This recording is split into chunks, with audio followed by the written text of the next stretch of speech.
Welcome everyone.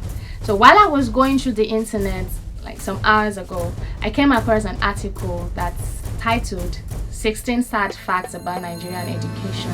This was actually written and posted by Elvis Boniface, a blogger who had worked with 3 different international organizations that were participants in the World Economic Forum on Africa rather.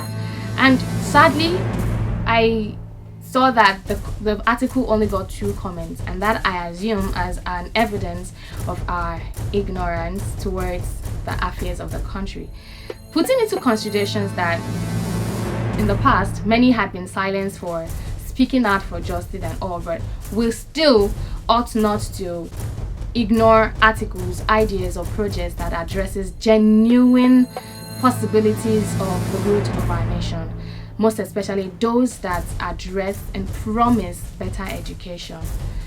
Due to his passion for education, he shortlisted 16 sad facts about Nigerian education. Well, I am not going to list all the 16, but I was able to get some of it, which is 1, it said 39% of adults cannot read or write.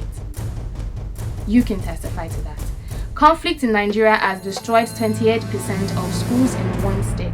Violence consecrated in the north has destroyed many schools and forced others to close. And in some cases, some teachers and students had been attacked. It is estimated that in Borno State, 15,000 children have stopped attending school as a result of violence. Only 2% of married adolescent girls are still in school. By comparison, 69% of unmarried girls are still in school. Those with a secondary education, on average, get married 2 years later than those without, which in turn has an impact on maternal health. Nigeria is projected to be the world's 4th most populous country by 2015.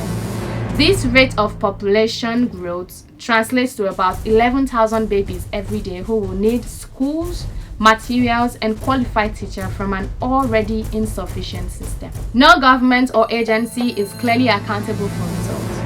Local government is responsible for basic education but does not have budgetary power, which is mostly at the federal level. This creates perverse incentives for the local government areas to keep enrollment low and hire less expensive and obviously unqualified teachers. Almost half of students who have completed grade 6 cannot read. About 80% of children do not have textbooks for essential subjects, talk less of all subjects. The youth population has placed great pressure on the education system as Nigerian population increases by 2.6% each year. Nigeria has the largest number of out-of-school children in the world.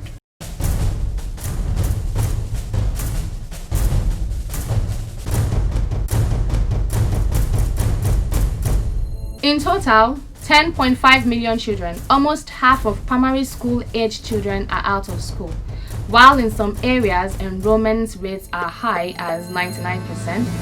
Overall enrollment rates are dropping, partly due to an increasingly youth population. These analyses were made by this blogger and was posted 8 years ago when he asked, what are the solutions? Which comes first? Who starts it? But I'm here to tell you what the solutions are. The solutions are us. We are the solution. Which comes first? Our education comes first. Who starts it? You know, if all these were analyzed and posted 8 years ago, and looking at what is happening now in our environment, it shows that nothing has actually been done. Personally, we're not actually improving. Okay, let's say some people are, yes, because now technology is taking over and we're learning more every day, and there are all better platforms where you could improve yourself, you know, without having to go to school, having to sit down with the words of the school and so on. But bring it down to Nigeria. Nigerian youths are actually not using all these resources, the technology, for the positive things. You know, we are investing more of our ideas, our intellect into the negative sides. What is trending now is Yahoo, and when you look back, what actually caused this Yahoo? Maybe because the students who burn the candles at night, who strive to read and study, don't eventually get the A's because the lecturers are so ill-mannered. They are so corrupt, and they always give the A1s to those who know their ways, according to what they call it. So all this discouragement has led us to this. Youths are no longer thinking of investing in themselves intellectually. They just want to build houses, they want to have money and all that, but they're not building. And the government are so aware of this fact that education is power, and because they know this, they are trying their best to destroy the foundation of the youth.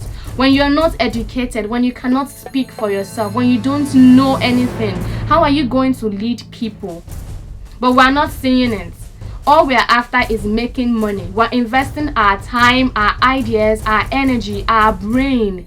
Instead of inventing things like the White brothers, the Orville and Wilbur, who invented the airplanes, instead of being like Maya Angelou, who used our talents to create a legacy, to build ourselves, to create opportunities for people, and to make herself, our family, and our nation proud. What we're investing our strength into is Yahoo, defrauding, demoralizing acts. In Nigeria, anything immoral just gets the highest views, and we are happy with all those things because we feel these are the things that actually help us to think less of the problems happening in Nigeria.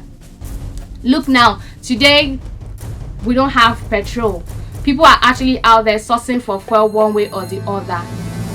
But if we, the youths, are actually looking into this aspect, we all know it is difficult. But what comes easy? Nothing, right? Architect A.I. Hector said on his birthday, which was held on 1st of November last year, 2021, that youths are referred to as the leaders of tomorrow, but are given no chance of growth. And this is the plan of these old men up there. They know what they are doing. Education is power. It is a yes to all of our no's. If only our youth will stop investing their resources in defrauding acts and grooming themselves for the future, which begins now. So the question Elvis Boniface asked, what are the solutions? I am telling you that we are the solutions. Which comes first? Our education, our grooming comes first. Then who starts it? You and I. I am Adenaike Janet from OPC TV, powered by Sundos Communication. Don't forget to subscribe if you're watching for the first time. Follow our platforms on Facebook, Twitter, and Instagram. See you.